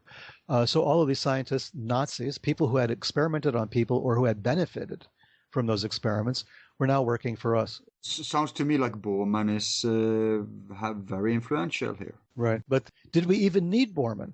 Mm. Do you know what I mean? It's like we don't even need him to prove any of this. It's right there in front of us. Mm. We don't even need a conspiracy theory. It's right there. It's staring us in the face. We did this. We did this knowing full well who these people were and what they were up to. We hired Galen. We hired Barbie. We hired all these guys, Dornberger, von Braun, and a whole shopping list of other workers. And NATO, don't forget NATO and the stay behind thing. Right. Full of Nazis. Okay. So all of this we did without blinking an eye. Mm. So I want people to really look at that and to understand, to fully grasp just what those things mean, because they're facts that we have at our fingertips that cannot be denied. There's no speculation involved. Mm. You just look at it and say, wow, we made a pact with the devil. Mm. We sold our soul for security. Oh, and still doing that. And still doing that. Mm. Right, exactly. If we just stopped there and took a lesson from there, we wouldn't need anything else about Bormann, Hitler, or anything else, right? If we just looked right there, it's obvious what happened in the United States in the post-war period. It's just, and there was such a tremendous pro-Nazi sentiment in the United States in the 1930s that it wasn't funny. Yeah. There was a whole demographic in the U.S. that found nothing wrong with the Nazis, not even with the Holocaust. Well, people didn't know, so people in general would find much wrong about it back in the day if they knew. Well, let's look at 1946. Mm. Let's look at Richard Nixon. Okay, he's running for political office in California, and it's his first time. He's just out of the Navy. He was in World War II, and now he's out of the Navy, and he's running for political office in the United States, in California, his home state. And he's running against Helen Gahagan Douglas and her husband, Melvin Douglas. The campaign that he started against the Douglases was the fact that they were Jewish. It was an anti-Semitic campaign that was taking place at a time when everybody already knew about the Holocaust. Oh, sure. But there's been fascist ideology in the elite in America since before the war. There was huge Nazi factions. That's what I'm saying. Mm. You're saying that people didn't know. But then it sounds like in 1946 they already knew. Nixon knew. He already knew, and he was using the fact that the Douglases were Jewish. Yeah. The insiders knew. The players. No, not in the 40s. The Nuremberg trials were going on. Everybody knew about the Holocaust in the 40s after the war. Yeah, I'm talking about knowing about the Nazi influence of the American system. No, exactly. What I'm saying is that Nixon was able to exploit anti-Semitism at a point at which that should have been an absolute no-no because of the Holocaust, because we saw those newsreels. Yeah, because that wasn't over yet. And it didn't matter. My point is it didn't matter. Okay. We had Americans who just didn't care. The anti-Semitism still went down easily, even after we saw the newsreels of the Holocaust. Yeah, but you see, I agree with you. If we take a look at the evidence, we can use Occam's razor, right? Yeah. But the problem is that even after we've used it, it keeps popping up weird, isolated facts that can't be denied. And what we have to do then, we have to take the intellectual responsibility of trying to connect them with hypotheses, not marrying any particular pet idea, of course, but at least have to realize that something deeper is going on. Because like you said, you have Maury Island in 47. And that sounds a lot like, if you look at Roswell 2 and other cases in that time period, it sounds a lot like back then the US was shooting down flying discs. Right. It sounds like there was some kind of covert war going on, and I don't think they would have done that if it was outer space. I think it's much more plausible to look at the Nazi connection, that they may have actually start shooting on vehicles coming from South America, And then you have what you said about Kennedy wanting to cooperate with the Russians regarding UFOs, wanting to release the UFO cases. And we also have, like you said, the military-industrial complex being Nazi, freaking out about that. And you also have the threat of exposing the Gale network and maybe even Bormann, and that Hitler is alive. I think there's a lot of different facts that can coalesce together into a big picture where we can speculate then, or not even speculate, it's a fact-based hypothesis that there was a huge Nazi element in deciding to kill JFK because he was such a threat for all the different interests. Yeah, it's okay. It's like this. We can use the facts as they come up to speculate on this, but every time we get a new fact, my problem always is I've got to go back now and redo everything, right? Because we come up with new ones all the time. So as long as we don't reach a conclusion, we're safe. Yeah. It's the conclusions that worry me, because people can base their conclusions on imperfect understanding of the facts, because quite frankly, we don't have all the facts. We keep coming up with new ones. We keep discovering new ones all the time. And every time we do, we have to sit back and say, okay, maybe this theory was wrong now. We have to go back and reinvestigate it. And the problem I have with that is that quite often it distracts us from what we actually do already know. And what we do not confront, the conversation in the United States that we are not having, is the one that bothers me, because we should be having a conversation about this. We should be having a conversation about, is it okay to employ war criminals as scientists, you know, in our military programs, in our weapons programs, in any program? Is it okay? Is it acceptable to do this? Was it acceptable then? Is it acceptable now? Because it talks about the ends justifying the means. And that's not a conversation we have in the United States so far, and one that we should be having, because if we could have that conversation, it might change the political environment here. But we're not having it. We're still sort of knee-jerk working on some old paradigms about, you know, what is right and what is wrong, and what is expedient and what is not. But we're not asking, you know, the basic questions that I think have to be asked and answered if possible. So we jump to a lot of conclusions based on imperfect understanding, which means we're being manipulated. If we come to conclusions based upon the information that kind of ekes out little by little, we are being manipulated, because whoever's leaking this information is doing the manipulation, right? Yeah. So if it's all on the table, if all the pieces of the jigsaw puzzle are there, we can start building the picture. But my problem is every time I think I'm halfway finished with the puzzle, somebody dumps a whole bunch of pieces on my desk. So it's even bigger every time. Oh, it's even bigger. And the picture I thought I was working is not the same picture. And that's the problem. No, but adjusting as we go, as it grows, is the key to decipher it. So that's just science. Sure. But okay, you say, is it okay? Is it okay for who? That's the question, because if the kind of fascist ideology has taken over America already back then, or that faction at least is starting to get more power, then yes, it's okay for them. But if you're thinking about the interest of the American nation, America as a nation and as a self-interested entity, obviously it's a suicide. No, it's cancer. Yeah. It's cancer for an autonomic nation who supposedly has won, and then all the enemy comes from inside instead. Sure. I mean, that's my problem with Paperclip. Yeah. And that's why I think we should have focused much more on that and discussed that much more openly. I mean, I worked for a company called the Bendix Corporation, which was part of the military-industrial complex back in the 1970s. I worked in their international marketing operation. Excuse me, sounds awfully like the Permindex Corporation. No, not related. Okay. And I remember but actually, you know, Bendix operated something called the Field Service or Field Engineering Operation. I think it was down in the Washington, D.C. area, which served as a front for moving personnel and, you know, military trainers and stuff into foreign countries. And while I was the international marketing operation, it was in the 1970s. It was during Watergate. All of these scandals were being exposed. And at one point, Bendix made the front page of the New York Times because it was revealed that we were doing this, we were doing that, we were doing the other thing. And I remember people shredding documents like crazy in our office in Manhattan.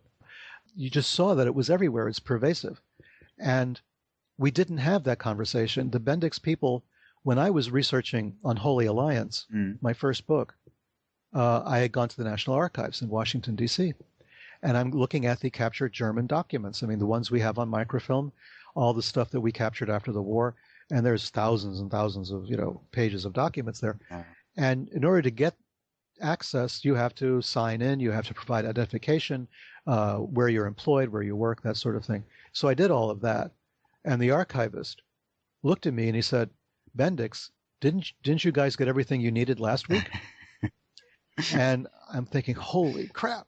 I just didn't know what he was talking about. And evidently Bendix had sent a team down to the archives to go through the captured Nazi documents for some reason in the 1970s when all of this scandal was taking place.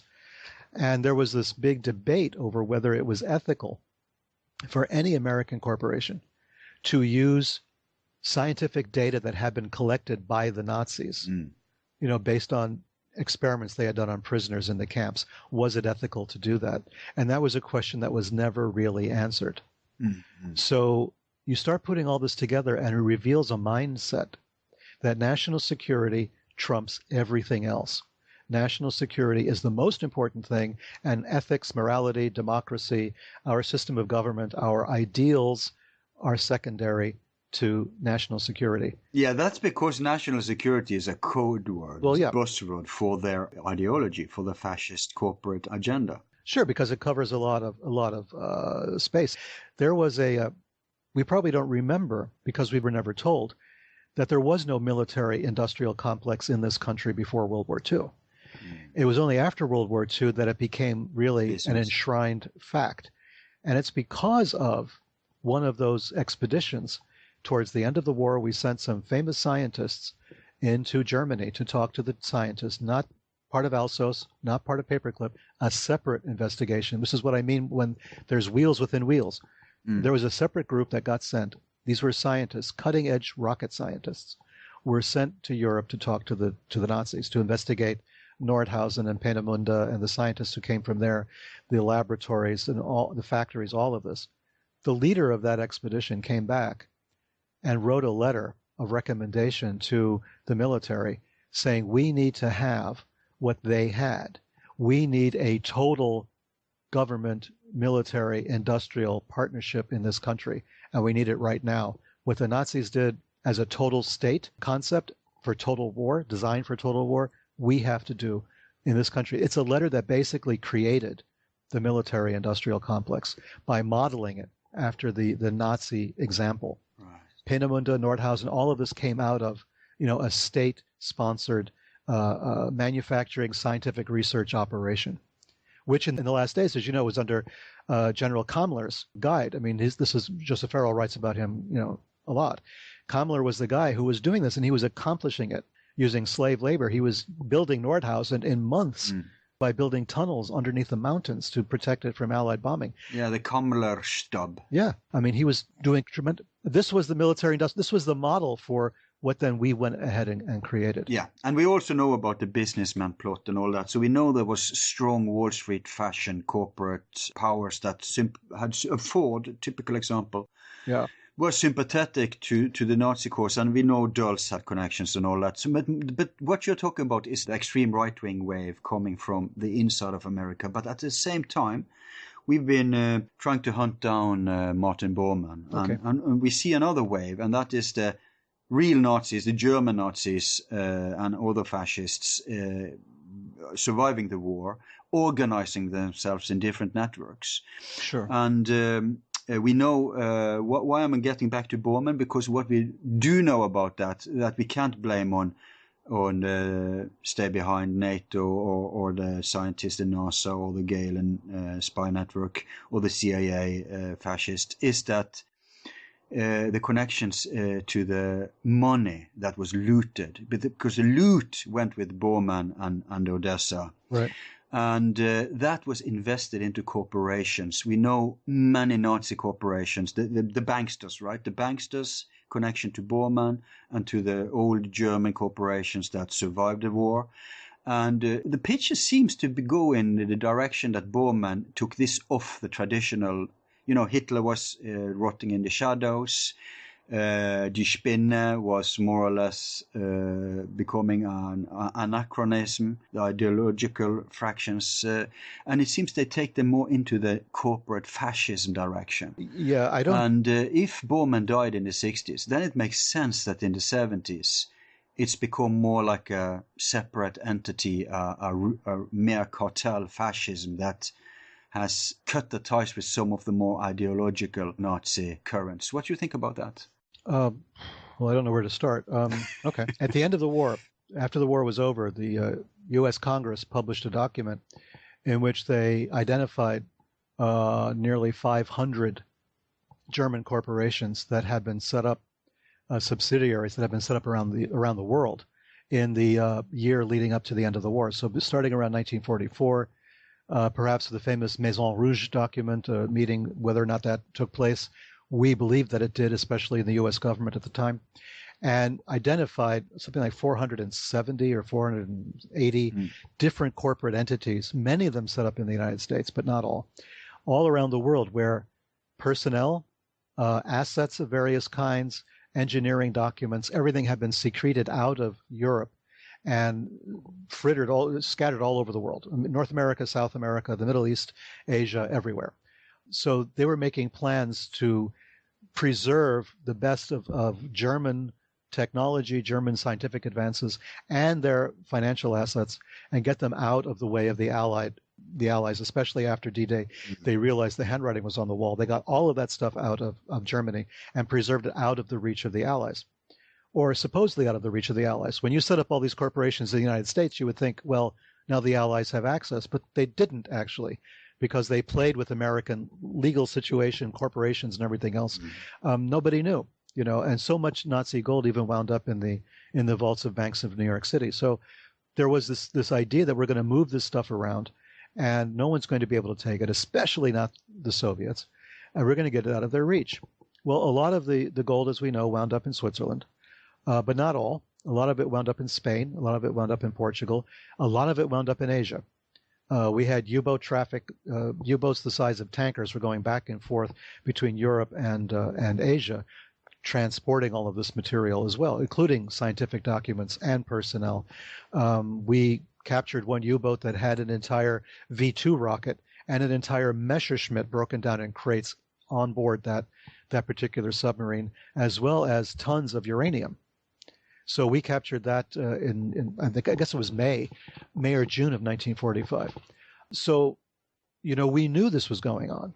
We knew that there was this elaborate network that was being set up, because if you do this, if you move the gold, you move the technical stuff, you move the personnel, who's controlling that? Who's in charge of that? From whom are they taking their orders, right? There has to be an apparatus. Yeah, someone has to be in charge. Somebody has to be in charge. There has to be an apparatus of some kind. Yeah. That's controlling the flow of this information, the flow of the money in particular. So that's where you have to look. You have to look at who benefits from all of this. These corporations were not going to sit there and operate on their own. Thyssen or Krupp or the other corporations were not going to sit there and just independently do their own thing. That was not the idea. The idea was this was for the greater good of Germany. This was to help Germany rebuild after the war, to help in reconstruction, but also to maintain their ideology, which they did expertly. That gold was used, for instance, some of the gold in Switzerland was used to finance revolutionary movements in North Africa and Palestinian liberation movements in the Middle East.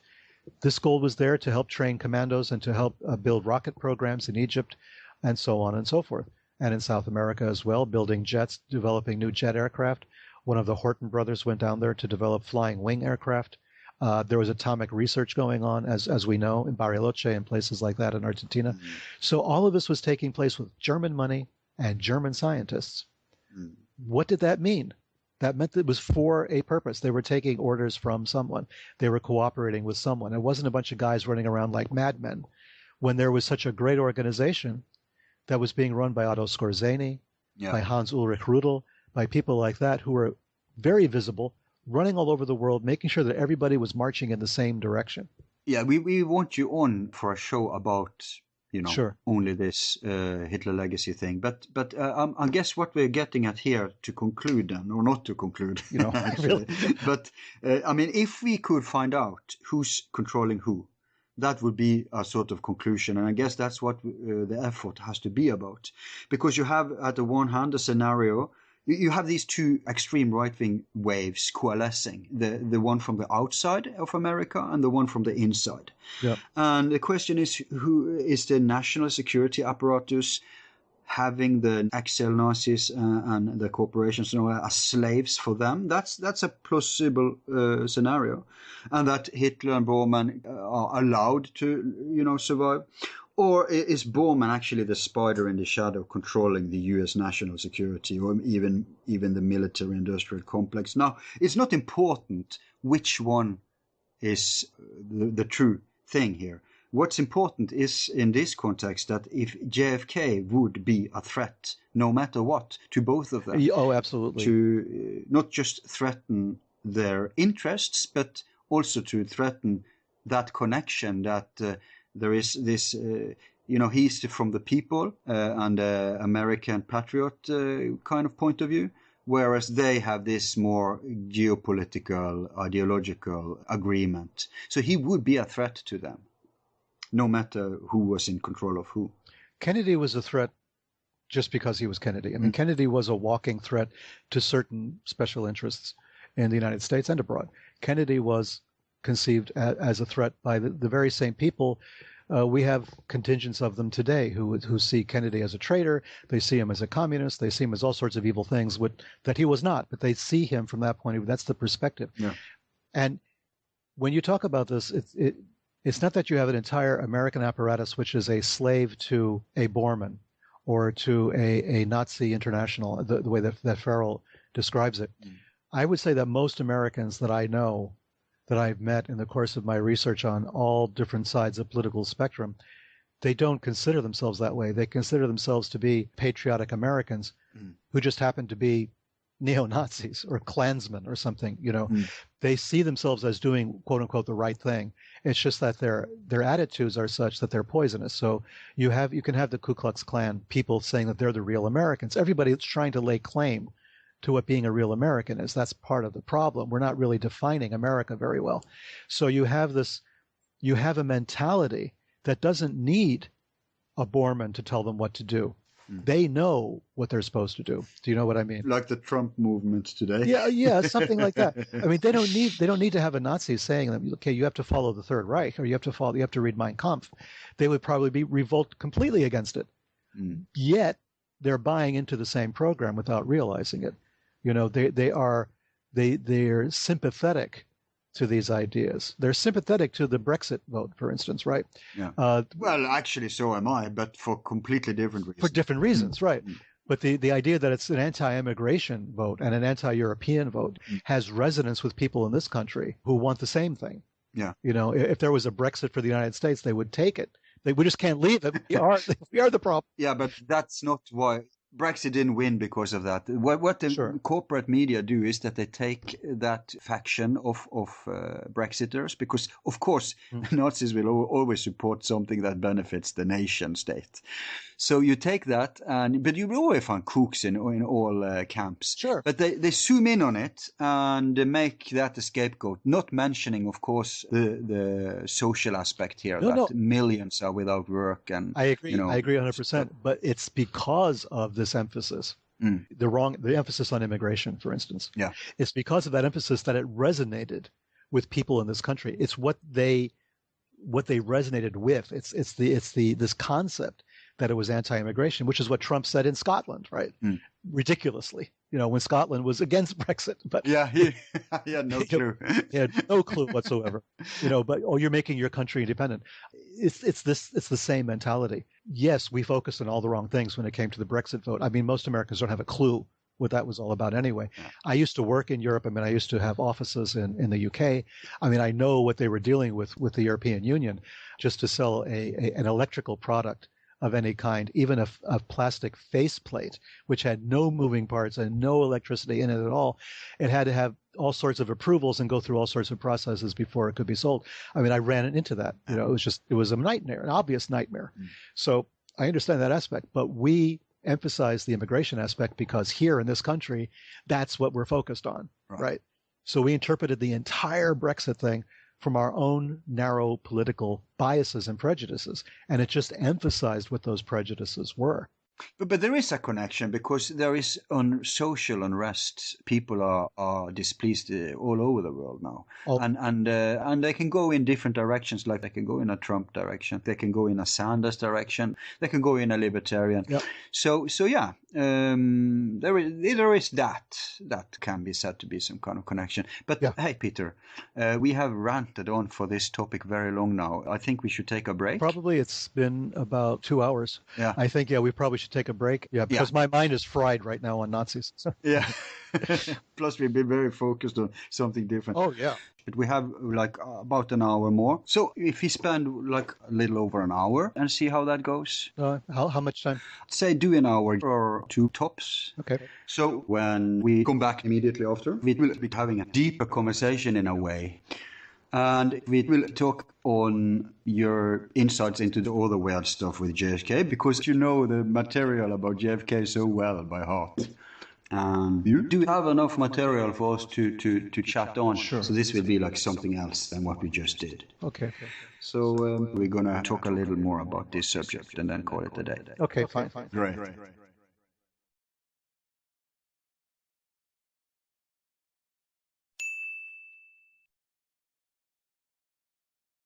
Dear listener, I'm afraid I have some bad news for you.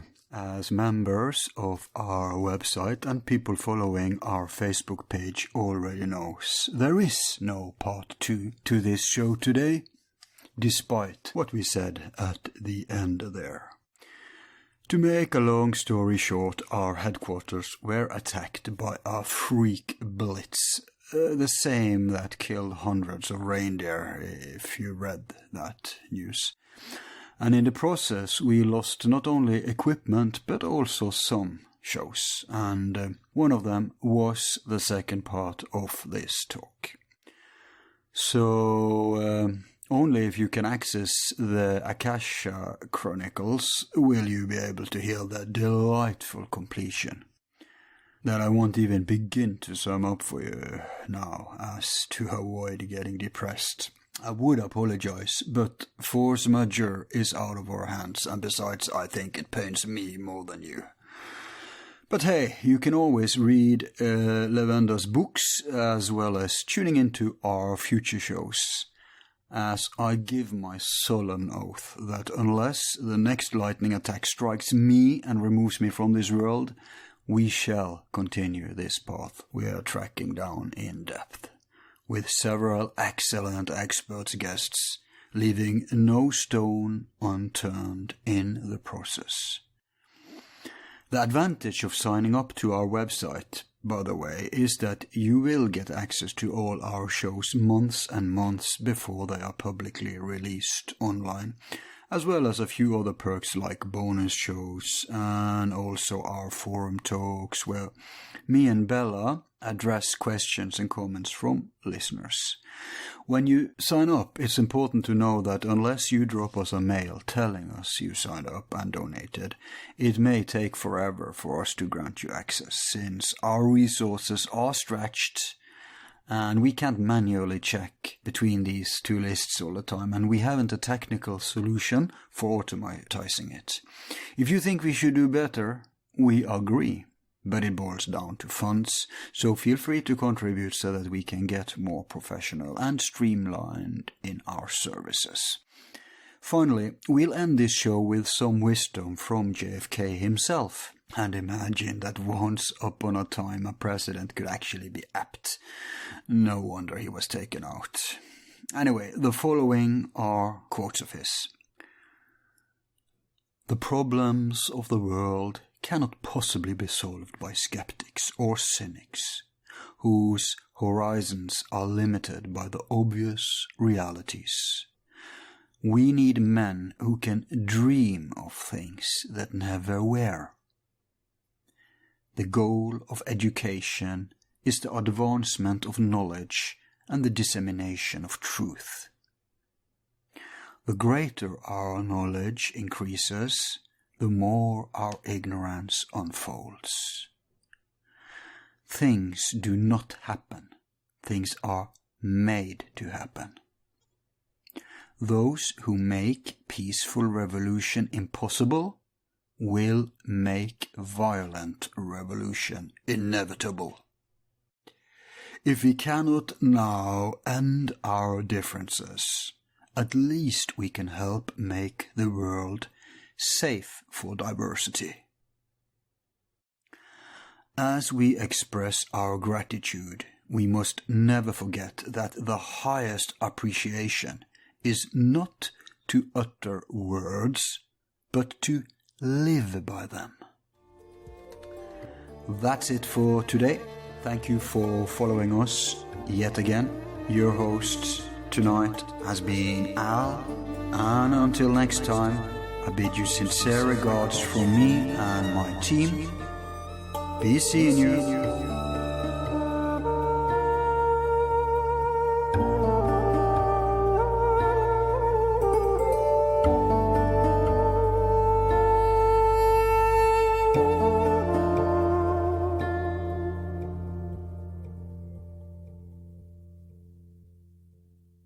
Who is number one?